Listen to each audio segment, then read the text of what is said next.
자, 우리가 로마서가 이번 주하고 다음 주 하면 이제 끝났어요. 이제 다 끝나게 됩니다. 그리고 이와 더불어서 제가 좀 좋은 소식 하나를 또 전해드리려고 하는데 두 가지입니다. 하나는 뭔가 하니까 제가 고등학교 때 신앙적으로 아주 회의를 하다가 그때 이제 제가 하나님의 은혜로 닐스 보어를 만나고 양자역학을 책을 알게 됐습니다.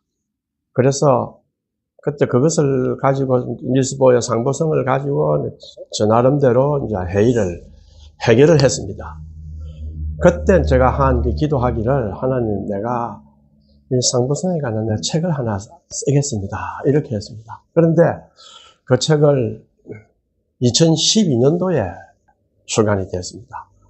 그러고 난 뒤에 이제 제 나이 75세인데 이번에 양자역학 100주년 1925년에 하이젠베르크의 행렬역학이 나오고 26년에 슈레딩거의 파동역학이 나옵니다.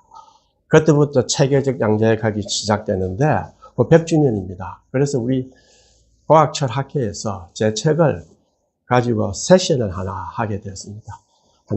인공지능에 관한 책이고 또 제 다른 책이 또 하나 있는데 그건 공지입니다. 그래서 두 권이 이제 세션을 하게 됐습니다. 그래서 제가 참 기도하고 노력했더니 이제 하나님이 그나마 무엇인가 보여주시는 것 같다 이런 생각을 했습니다. 그러면서 이제 어제 식사를 이제 친구하고 같이 하면서 터널을 지나니까 제가 이제 고3 때 아르바이트한 집이 영주 터널 오른쪽에 있습니다. 그래서 이제 학교 가려면은 버스가 없어요. 마이크로 버스를 타야 되는데 그 15원입니다. 버스는 5원이에요.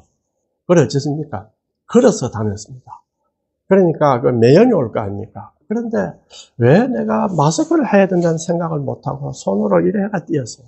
코가 시커멓고 머리도 아프고 이래 아주 힘든 일이 있었는데 그러나 머리 아프니까 병원 가서 이제 약국에 가서 약도 짓고 이래서 나았는데 다행히도 그 아르바이트가 오래 가지 않았습니다.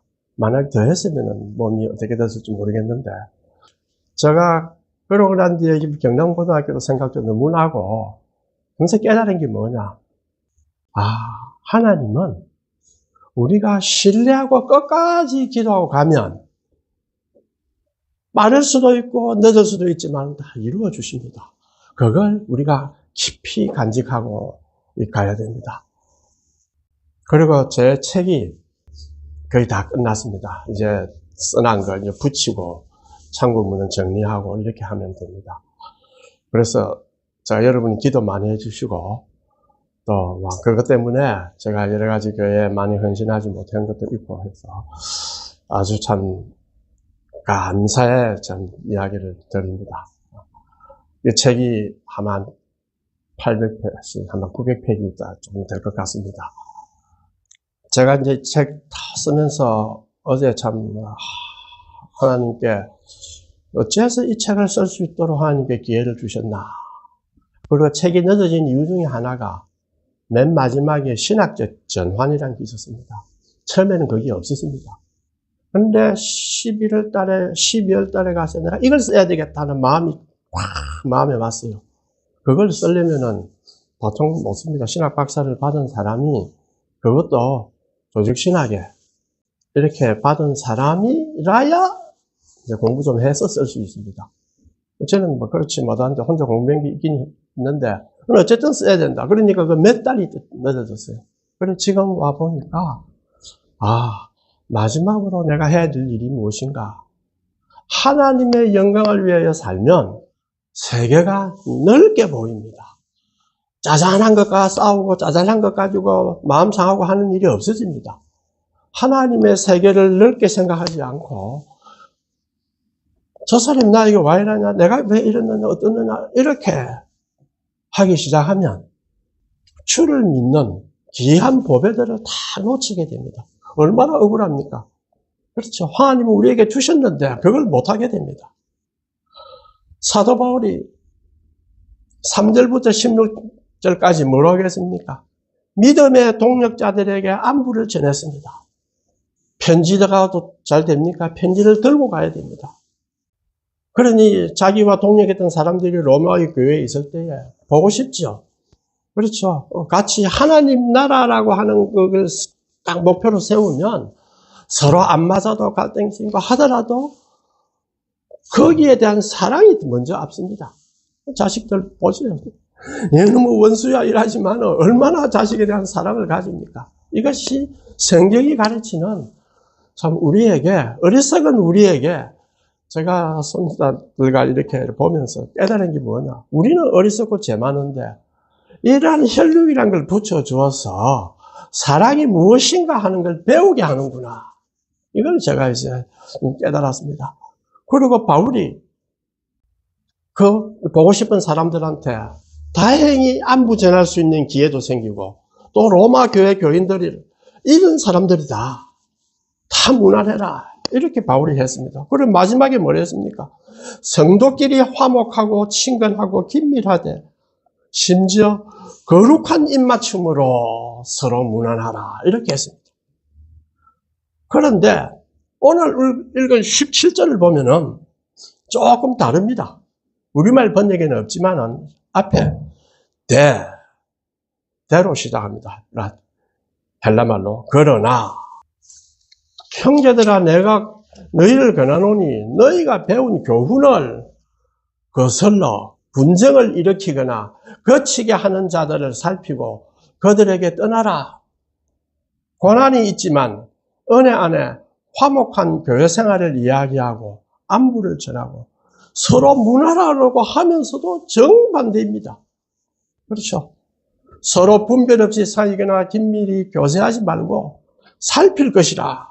경계해라. 모든 관계를 끊고 떠나라. 이 모순이 아닙니까? 이 모순이죠. 사랑은 무조건 친교가 아니라 진리 안에서의 친교이기 때문에 진리를 거스르려고 할 때는 우리가 경계를 해야 합니다. 그 당시에 배운 교훈이라고 하는 것은 저는 자세히 잘 모르는데 찾지를 못했는데 바울이 가르치지는 않았죠. 아마 그 로마 교회에 그저는 뭐 베드로가 갔었다기도 하고 또 어쨌든 복음이 전파가 됐습니다. 그런데 그때 말씀을 거스린 자들이 들어옵니다. 분쟁을 일으킵니다. 지치게 합니다. 말씀을 거스리면 첫째가 뭐냐 하면 평화가 깨집니다. 이 사람들은 어떤 사람들인가? 왜 그러면 교회를 들어오느냐? 왜 말씀을 거스려가면서 왜 교회에 들어오느냐?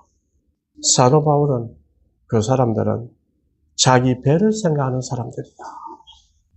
교회를 무너뜨리는 사람들입니다. 예수님의 이름은 말하지만은 실제로 예수를 믿음을 섬기지 않습니다. 자신의 욕심을 섬깁니다. 그리고 자기 배를 섬깁니다.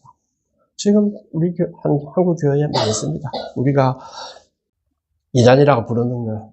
또 그렇지 않으면 이단은 아니지만은 많은 그 교인들 모이는 것을 보면 실제로 주님을 섬기려고 오는 사람은 그렇게 많지 않습니다. 나는 여기 와서 심심한데 인정받고 싶다. 여기 오니까 사람들이 순진하네. 내 의견대로 이끌고 가고 싶다. 내 자존심이 먼저다. 내 감정이 우선이다. 내가 옳다. 이런 뭘 모르면서 왜 그러느냐. 이게 다 자기 배를 섬기기 때문입니다. 하나님의 말씀을 축소합니다. 제가 설교를 하면서 깨달은 게 뭐냐. 저는 신학을 주로 자유주의 신학 책들을 많이 읽었습니다. 왜? 보수신학은 재미가 없어. 보수신 옳은 거는 내가 알지만은 재미가 없어. 이렇게 생각을 했어요. 그러다가 말씀을 공부하면서 딱 보니까 이 말씀에는 깊은 세계가 있다. 그 깊은 세계를 과학적 세계를 가지거나 또 잘 모르는 사람들은 그 깊은 세계를 찾아가지 못하니까 표면적으로 이해해 거치고 그 다음에는 이거 아니다. 다른 방법으로 가자. 그래서 이제 자유주의 신학 쪽으로 이렇게 갑니다. 쫙 흘러가죠. 그리고 제가 보니까 그렇지 않다. 말씀을 제대로 팔려고 노력하면 거기에 수많은 깊은 것이 있다. 그걸 깨닫지 못하고 주님을 믿으면 어떻게 되느냐. 예수 믿는 것처럼 단순하고 뻔한 게 없습니다. 네? 내가 팍 깨달았다. 나 성령 받았다. 나는 믿는다, 이거. 됐다, 아닙니까? 그렇죠? 선한 일을 해라. 해야죠. 뭐, 천천히 하죠. 할 거 있습니까? 아무 사상이 있습니까? 그거 보고 한국 정치가 어떻고, 한국 사회가 어떻고, 철학 사상이 어떻고, 인생이 어떻고 하는 걸 볼 수 있는 눈이 있습니까? 없습니다. 주님께서 한 말씀을 조금씩 생각을 해보고, 공부를 해보면, 많은 것을 알게 됩니다. 자기를 깊이 보게 됩니다. 당시에는 성경이 형성되지 않았기 때문에 제가 성경이 형성되지 않았다 이거예요. 그러면은 어떻게 되느냐? 그래서 바울이 고뇌한 거 아닙니까? 그렇죠? 로마서를 쓰고 보낼 때에 성경이 형성되지 않았는데 그러나 복음 받은 로마 교회가 어떠하다는 걸 소문으로 들었다 이거예요. 그래서 이제 로마서를 보내요. 요즘은 말씀을 가지고 충분히 방어를 할 수 있지만 그 당시는 이단 사상이 들어오면 방어를 못합니다. 그렇죠? 또 그것은 듣기 좋은 소리입니다. 이단 사상의 특징은 듣기 좋은 소리입니다. 그래서 미혹을 한다. 이들은 기쁨을, 삶의 즐거움을 다른 곳에서 찾습니다. 교회는 열심히 오고 한데 어디서 찾느냐? 교회가 왜 이렇게 가깝하노? 심심하노? 뭔가 프로를 만들어가지고 좀 즐거워야 될 거 아닌가? 그게 다 틀린 건 아닙니다. 일본은 맞습니다. 그러나 사도 바울이 뭐라고 했느냐? 19절을 봅시다. 너희의 순종함이 모든 사람에게 들리는지라. 그러므로 내가 너희로 말미암아 기뻐하노니 너희가 선한 데 지혜롭고 악한 데 미련하기를 원하노라. 당시에 로마 교인들이 많이 미혹된 사람도 있지만은 여전히 말씀에 순종하는 사람들이 있었습니다. 자, 여기서 우리가 기쁨을 가진다. 기쁨의 원인과 기쁨의 성격이 뭔가 하는 것을 우리가 볼 수 있습니다. 보통 인간의 기쁨의 원인과 성격을 한번 찾아보면 뭐가 있겠습니까? 되게 물질이 좀 생긴다. 감각적으로 즐겁다. 또 타인에게 인정을 받는다. 그렇죠? 내가 이거 열심히 공부하면 뭐하노? 타인이 인정해 줄 것도 아니고, 그러면 안 되는 겁니다. 이것이 옳은 일이다 하면 타인이 인정하든 안 하든 최선을 다해서 일해야 됩니다. 사도의 기쁨은 무엇입니까? 너희의 순종함, 하나님께 순종하는 것이다. 이기주의자와 자기 중심의 감정, 자기가 남에게 인정을 받는 것, 자기의 자존심, 자기의 물질적 이권, 육체적 감각, 이러한 것이 바울 사도의 기쁨은 아니었습니다. 그러니까 기쁨을 딴 데서 찾아라. 내가 너희로 말미암아 기뻐한다. 왜? 너희가 선한데 지혜롭다. 악한데 미련하기를 원한다. 브리스길라와 아굴라와 루포 등을 비롯한 많은 순종하는 사람들이 있었습니다. 바울이 기뻤죠. 우리도 그럴까? 한번 물어봤습니다. 저도 물어보면 도대체 여신이 너는 무엇이 내게 기쁜 일인가? 저를 한번 생각해 보세요. 자, 선교사는 신앙이 좋은 사람인가? 목사는 신앙이 좋은 사람인가? 그렇죠? 그걸 물어봤습니다. 장로는 신앙 좋은 사람이냐? 교회 집권자들이 신앙 좋은 사람이냐?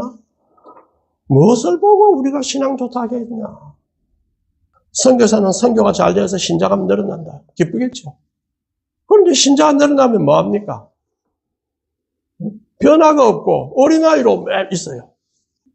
기쁨은 신자가 늘어나서 변화가 되는 데서 거기에 기쁨을 찾아야 됩니다. 어떻게 해서 내가 그 사람들을 변화시킬 것인가? 그걸 생각하는 선교사는 믿음이 있는 선교사고 훌륭한 선교사입니다. 그렇게 생각하는 목사는 훌륭한 목사입니다. 그렇게 생각하는 교인은 훌륭한 교인입니다. 세상에 우리가 가끔 세상에 불만이 많고 섭섭하고 또 우리 사회에 폭탄들이 많습니다. 교회에서도 나와 뜻이 맞지 않고 있는 사람들 다 있습니다. 그래서 한탄하고 막 이렇게 하죠. 불평하죠. 그러나 조금 생각해 보십시오. 내가 기쁨을 어디서 찾는가? 나에게 다 편안하게 해주고 내 마음에 불편한 사람은 아무도 없고 그렇죠. 같이 즐겁고 이런 것이 가득 찬 곳에서 내가 기쁨을 찾는가? 내가 기쁨을 찾는 것은 내야 형제들이 하나님 앞으로 변화가 되어 가도록 애를 쓰는 것. 그를 위해서 나도 기도하고 나도 변화가 되고 그 속에 참된 기쁨이 살아있다는 것을 믿고 가야 됩니다. 그게 우리가 약간 참된 기쁨입니다. 제가 예수님이 이제 산상수훈 이야기를 가끔 로마서 하면서 했습니다. 왜냐하면 유튜브나 가끔 나오면요. 신학 박사다. 역사 전공했다. 역사적 예수 찾아보더니 바울교, 예수교 분리합니다. 왜 장녀와 세리들과 어울려 지내면서 또 바리새인들을 막 비판하고 성전을 비치고 와 이런 말들을 바울은 한마디도 안 하느냐 뭐 이런 이야기를 해요. 그래서 역사가로서 이랍니다. 그래서 속으로 이런 과학 철학을 모르니까 그런 소리 하는구나 이런 생각을 했습니다. 계시를 역사과학으로 분석할 수는 없고 계시는 인정하고 그 다음에 그것이 어떤 영향을 주었다 할 때는 역사과학을 할 수 있습니다. 계시를 받아들여야 됩니다. 사도 바울은 예수님이 십자가에 죽고 부활했다는 것을 예수님이 오셔서 산상수훈도 하고 가르치고 많은 사람들 병도 고치고 고난을 당하면서 얼마나 고생을 여고도 굴이 입고 공중에 나는 새도 집이 있다. 나는 머리 둘 곳이 없다. 그런 삶을 산 것이 무슨 의미가 있는가? 왜 그런 삶을 살았는가? 그렇죠. 그게 무슨 의미가 있냐 이거예요. 이 땅에 하나는 실패한 위대한 영으로서 그냥 삶을 살았는가? 그렇지 않다. 그 삶은 영원을 향한 삶이다. 우리의 구원을 향한 삶이다 하는 것을 보여주었습니다. 그렇다면 바울의 성령의 열매다 다 나오는 것은 산상수훈 나누는 것과 다 같습니다. 다 그걸 재해석했습니다. 예수님은 갈릴리 호수 북서쪽 해안가에 있는 언덕에 위치해서 이제 심령이 가난한 자나 하고 이야기를 합니다. 거기에 팔복교회가 있다고 합니다. 수훈산이라고 그래요. 그런데 그 복바로 온 사람이 누굽니까? 예수님이 복이 있는 사람이 했을 때 그 말씀 들으려고 온 사람도 누굽니까? 주종류입니다. 우리와 같은 대중들, 민중들, 가난하고 힘없어서 어째 저 사람을 듣고 뭔가 좀 얻을 수 없나 하는 사람들. 그 다음에 도대체 율법 체계가 이 시스템이 너무 괴롭다. 새로운 것이 없나 찾습니다. 또 바리새인이나 이런 사람들도 있어요. 우리 지배 계급 세력에서는 이런 똑똑한 사람이 없다. 예수와 같은 저 사람 새로운 이야기를 한번 들어보자 이런 사람도 있을 것입니다. 그런데 예수님이 오셔야 뭐라느냐. 세상은 강한 사람이 복이 있다고 말하지만 예수님은 그렇게 생각하지 않았기 때문에 강하게 되어라. 강하게 되려면 이런 일을 하라. 이렇게 말씀하지 않았습니다. 뭘 했습니까? 거꾸로 가난한 사람들이 왔는데 마음이 가난한 사람 복이 있다. 강한 자들이 지배하고 하는데 온유한 사람들이 복이 있다. 그렇죠? 잘 먹고 좀 배부르고 싶은데 의에 줄이고 목마른 사람이 복이 있다. 왜 그렇게 했겠습니까? 평강은 욕심에서 오는 것이 아니라 하나님께 순종하는 마음에서 옵니다. 그럼 어떻게 해서 우리가 하나님께 순종할 수 있습니까? 어떻게 순종할 수 있겠어요? 마음이 가난해야 순종할 수 있습니다. 마음이 가난치 못하면 뭐가 되느냐? 자기 속에 있는 세상을 가지고 살지 왜 하나님의 말씀을 순종합니까? 여러분 꿈을 가지십시오. 비전을 가지십시오. 예수님이 그 말씀 안 했습니까? 가장 근본적인 거. 네가 마음이 가난해라. 하나님을 모실 수 있는, 다시 말하면 근본을 모실 수 있는 마음 태도가 되어야 그 사람이 진리를 알 수 있고 삶의 본질을 알 수 있고 어떻게 살아야 되는가를 알 수 있다. 그러니까 그 사람이 복 있는 사람이다. 천국이 오는 거다.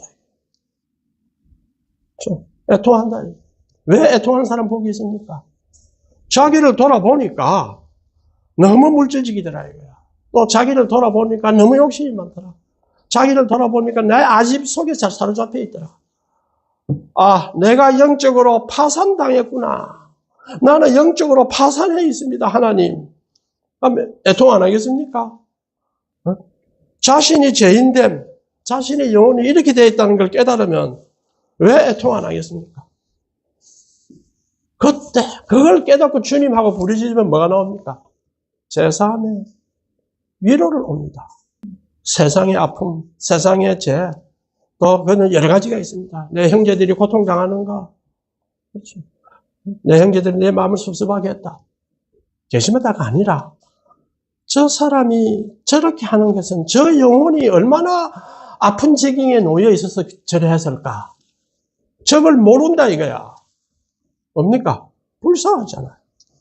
그렇게 생각해야 됩니다. 거꾸로 괘씸하다, 신실치 못하다, 말만 하고 안 지킨다, 뭐 그렇죠. 그렇게 생각을 하면 생각하는 사람의 그 영혼은 자기를 차 있습니다. 아, 저 사람 저런 세상은 이렇다 이겁니다. 성경이 가르치는 게 뭡니까? 세상은 이렇다. 너희는 세상에 속하지 않았다. 그럼 세상의 형태를 보고 뭘 해야 됩니까? 마음의 상처를 입는 것이 아니라 깊이 그들을 위해서 기도하고 바꿔야 됩니다. 거기 어찌 보면 성경에 말하면 그것이 내가 선으로 악을 이기었노라. 다 그 말 아닙니까? 또 마음이 온유한 자다 나오지요. 이게 무슨 말입니까?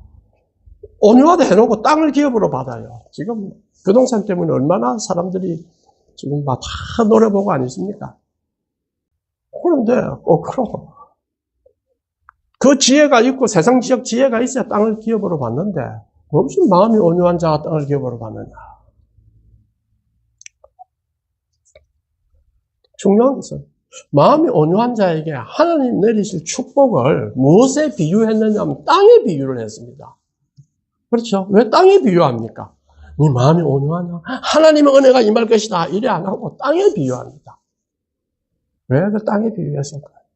사람도 모일 수 있고 하나님의 영광과 영역이 더 퍼져나갑니다. 세상 땅은 아니고 그렇게 퍼져나갑니다. 나이가 다 사람은 60대 넘어가도 잘 모르는, 아직까지 더 70을 넘어가도 모르는 사람도 많습니다.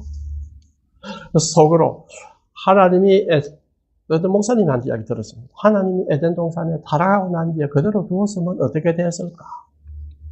얼마나 에덴 동산이 험악해졌을까? 이런 이야기를 해요.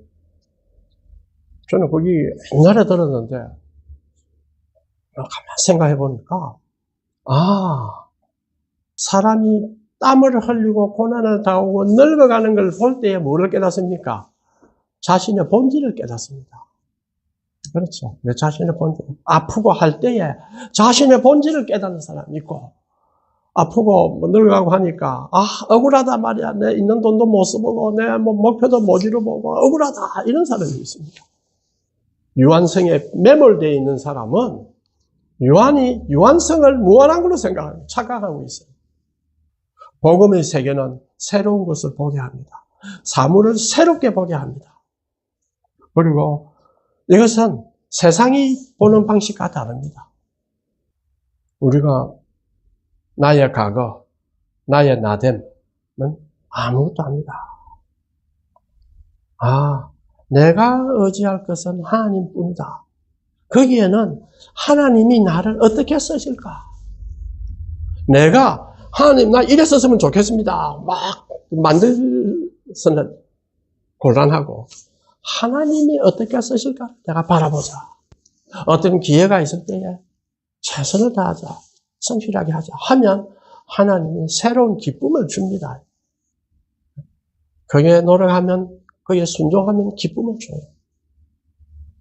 그러니까 하나님이 뭐라 했습니까? 마음이 가난하라. 세상을 넣지 마라. 그러면 천국이 온다. 천국이란 거는 우리는 죽으면 간다는, 물론 가죠. 하나님이 죽으면 간다 하는 거, 이 세상과 관계없이 다 이 길로 가라. 막 이러고 채찍질해가 우리가 강아지 몰듯이 하겠습니까? 천국이라는 그 개념을 깨닫게 되면 이 땅이 다시 보이게 된다. 그것이 내 것이 된다. 이렇게 엄청난 이야기를 해 주셨습니다. 가끔 우리가 그러죠. 잘 살고 싶다. 남부럽지 않게 살고 싶다. 저도 학자니까 남부럽지 않게 학문을 해서 한번 날리고 싶다. 이런 생각이 있죠. 그렇죠? 그거는 뭐냐 하면 완곡하게 남부럽지 않게라는 말로 표현했지만 사실은 뭡니까? 지배와 우위의 동경입니다. 예수님이 오신 것은 그래서 지배와 우위가 아니라 사랑이다. 사랑이라 이래 할 때는 자, 엄마가 자식 사랑한다 이래 할 때는 어떻게 사랑합니까? 엄마의 자기의 신분, 지위 그런 게 있습니까? 다 필요 없어요. 내 자식 사랑하는데 내가 높은 자리 가도 무슨 소용이 있노? 그렇죠. 자기를 묻지 않아요. 사랑에 몰입되기 때문에. 그래서 우리가 하나님에 대한 깨달음을 갖게 되면 그렇게 됩니다. 참으로 중요한 것을 바라보게 되면 사소한 것에 대해서 관심이 적어지고 마음의 상처도 입지 않습니다. 그리고 온유하다는 말은 헬라어로 보면 크라우스, 야생마, 주인의 명령에 복종하도록, 야생마를 주인의 명령에 복종하도록 힘을 조절할 줄 아는 상태입니다. 참 온유한 사람이란 뭡니까? 영적으로 하나님의 통제 아래 자신을 완전히 맡긴 상태를 뜻합니다. 그러니까 우리가 이 땅에서도 마음의 평안을 누리며 주변 사람에게 선한 영적 영향을 끼치게 되는 거예요. 물질적으로 거대한 영토를 차지 않더라도 온 세상을 품을 수 있는 영적 풍요로움을 누리는 상태입니다. 그래서 예수님이 온유하다. 자기 통제를 할 수 있어야 됩니다. 마음이 생기는데 어쩝니까? 아니죠. 하나님 통제하도록 해주십시오. 내가 온유하게 해주십시오. 이렇게 기도를 하면 반드시 이루어집니다. 많은 제가 신앙서적들로 보았죠. 특히 옛날 교회사에서 일하는 성도들 중 많이 보았습니다. 다 이루어집니다. 그리고 이제 20절에 보면 사탄이 나와요. 평강의 하나님께서 사탄을 너희 발 아래에서 상하게 하신다. 우리 주 예수의 은혜가 너희에게 있을지어다. 이렇게 나와요. 세 단이죠. 평강의 하나님, 사탄, 우리 주 예수. 하나님의 평강을 하나님이 참, 이 평강은 여러분이 잘 아실 것 같아서 말을 하지 않습니다. 아주 깊고 영적이고 전인적인 의미를 담고 있습니다. 헬라어로 에이레네. 단순히 전쟁이나 다툼이 없는 평화로운 것이 아니라 결합과 하나됨, 하나로 묶는다, 연결한다. 죄로 인해서 원수가 되었는데 평강의 하나님은 우리를 자신과 묶어서 하나로 예수 그리스도를 통해서 하나님과 다시 연결되어서 화목하게 된 상태를 이야기합니다. 또 다른 뜻도 있습니다. 그 다음에 이제 사탄이 나옵니다. 그렇죠. 왜 여기 사탄이 나오느냐? 왜 사탄이 나오겠습니까? 막 귀신 쫓아내라, 막 어쩌라. 이런 것 때문에 사탄이 나왔겠어요. 우리가 하고 있는 많은 일들의 악한 일들, 좋지 못한 일들을 그냥 내 개인이 어떻게 하면 된다가 아니라 거기에는 사탄의 세력이라고 하는 커다란 세력이 있습니다. 그걸 자기는 거기에 속해 있으면서 그게 참인 줄 알고 와 남들 다 그러는데 나는 이렇게 하면 안 되나? 왜 안 되냐? 그게 사탄의 세력에 손잡는 거와 똑같습니다. 이 세계의 악은 단순히 개인의 욕망이나 인간들이 남을 지배하고 욕심이 많고 악한 생각들이 많아서 생기는 인간적 현상만으로는 볼 수 없습니다. 배후에 작용하는 사탄의 세력이 있어요. 그 작용의 현상이 우리에게 나타나는 겁니다. 그래서 승리의 기초로서의 평강을 이야기해요. 주님과 단단히 묶여 있을 때에 사탄의 세력이 나오지를 못합니다. 또 우리 주 예수의 은혜가 너희에게 있을지어다 나오죠. 그래서 우리가 사탄을 이기시는 것이 아닙니다. 평강의 하나님께서 사탄을 우리의 발 아래 두십니다. 우리가 교회를 지키는 것이 아니고 하나님께서 교회를 지키십니다. 우리가 평강을 만드는 것이 아니고 우리 주 예수 그리스도의 은혜가 우리 안에 있을 때에 하나님께서 우리를 평강 가운데 살게 하십니다. 발 아래 두신다 이 뜻이 뭡니까? 확신과 보증입니다. 하나님이 발 아래 두신다 이게. 다시 말하면은 악의 근본 세력을 발 아래 두신다. 우리에게는 희망이고 우리 삶에서는 고난받는 우리 삶에서는 승리에 대한 보증입니다. 사탄은 우리가 이게 전능하신 하나님이란 말 쓰지 않고 평강의 하나님이라는 단어를 쓴 큰 이유 하나가 사탄은 분열시키고 하나님은 화목하게 하시고 사탄은 의심하게 하고 하나님은 믿게 한다. 사탄은 미워하게 하지만 하나님은 사랑하게 한다. 사탄은 공동체를 깨뜨리려고 하지만 평강의 하나님은 공동체를 하나로 뭉친다. 자, 그러면 우리가 해야 할 것이 뭐겠습니까? 우리가 할 것은 무엇이겠습니까? 우리가 할 것은 먼저 그의 나라와 그의 의를 구하라. 그러면 이 모든 것을 더하시리라. 이 말씀하시는 분이 바로 우리의 주님입니다. 우리의 로드입니다. 마치겠습니다. 통성기도 하겠습니다.